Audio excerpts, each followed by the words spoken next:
Okay, this part sounds like geography. Okay, this was added into the syllabus 5-6 years ago. So anything they add in, it surely asks more of it at that point of time.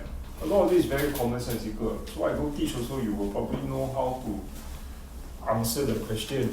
If you can, right? I mean, you just apply some common sense, it should be okay one, very easy. Okay?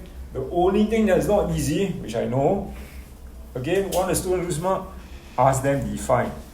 Define renewable source of energy. God, what is renewable source of energy? So they just like to say renewable sources of energy are energy that can be renewed. You can't use the same word back, renew. So you use the word replenish naturally. Okay, renewable source of energy.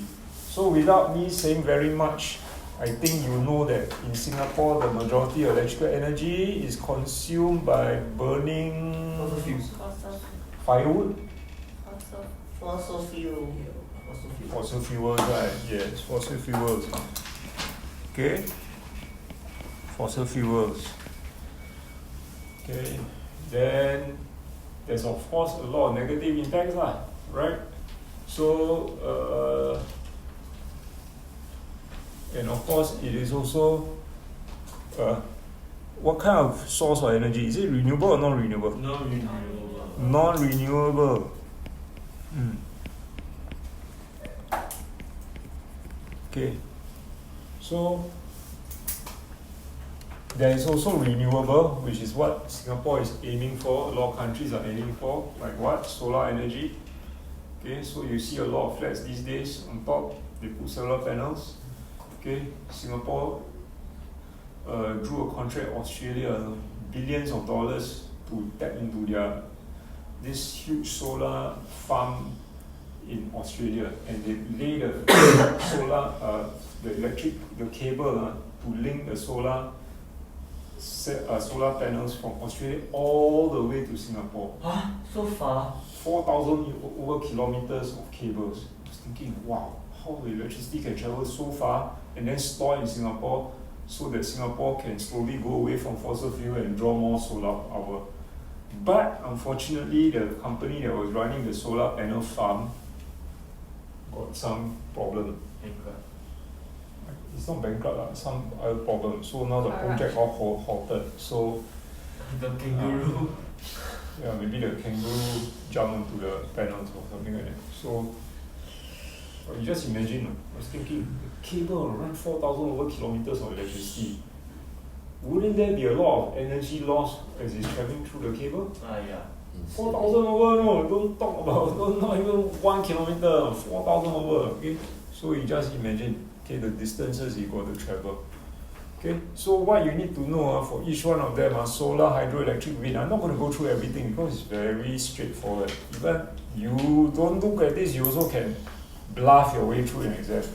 Okay, like they'll ask a simple thing, okay, what's the environmental impact of solar energy? Okay, or what's the environmental impact of hydroelectric power? So when you answer this kind of question, it's so easy, but also people get wrong because people will simply say things one word answer. Okay? Hydroelectric power has an environmental impact as what? What are you going to say? Can you say more than word? Describe it. What does it do? Self-sustainable. Hydroelectric power. What kind of hydroelectric power station? You build one hydroelectric power station, what impact does it have on the environment? Think. What? Destroy wildlife. Destroy wildlife. Kill the habitat. Affects the natural habitat of wildlife, right? So you can say something like that, So you simply have to say that you can think of anything as it affects, but what I'm trying to say is just don't write one word, okay? Just explain a bit. It affects the natural habitat of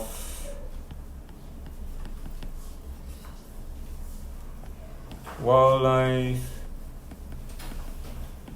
as it floods up a huge area or takes up a huge area. So when you want to have a hydroelectric plant, they have to flood something up and they have to dam something. So when they do that in China, they dam up the river system along the river, keep damming.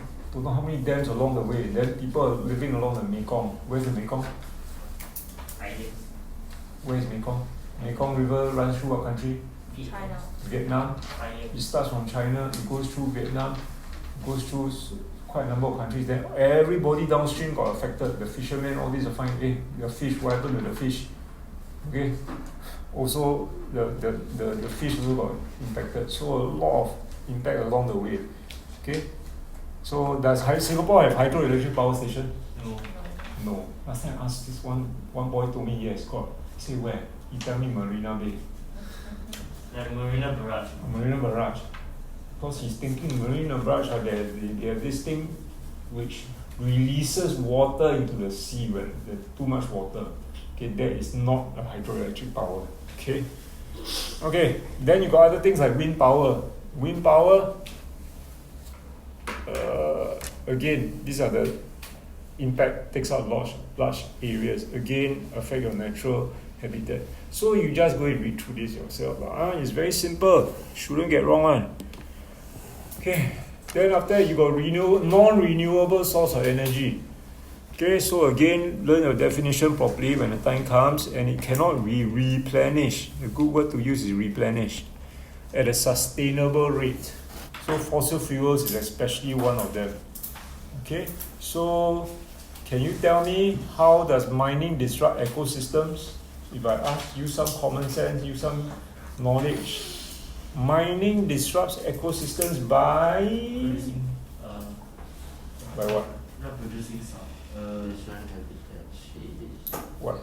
What does he do? Same as before, right? It takes up a large area.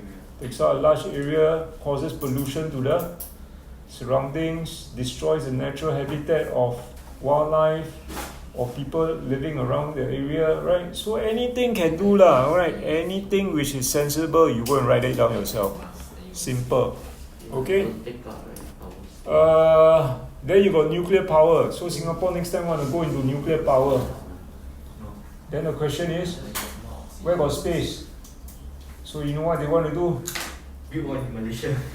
Not build one in Malaysia, build a floatable power station offshore. Wow.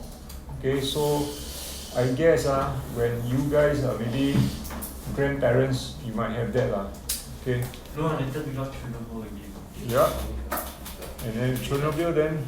It's bound then Fukushima. Then where are you all going to go? Yishun. And you're probably gonna put the. You go back KL also no point.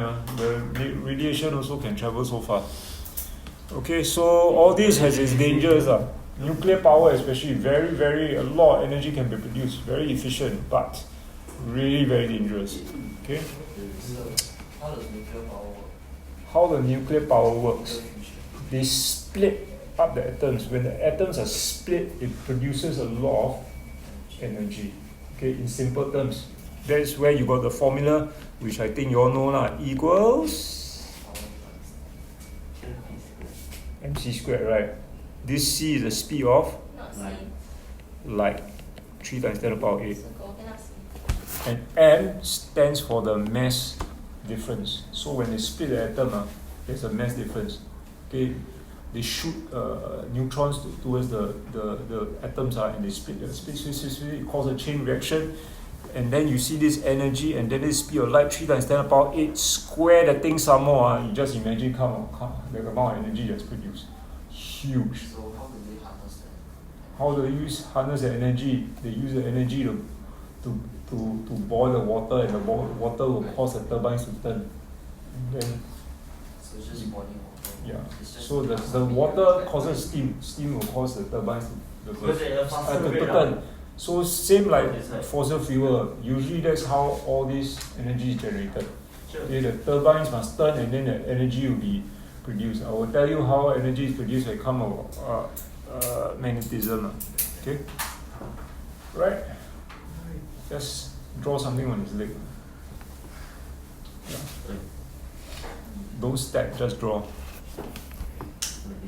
Okay, so Oh.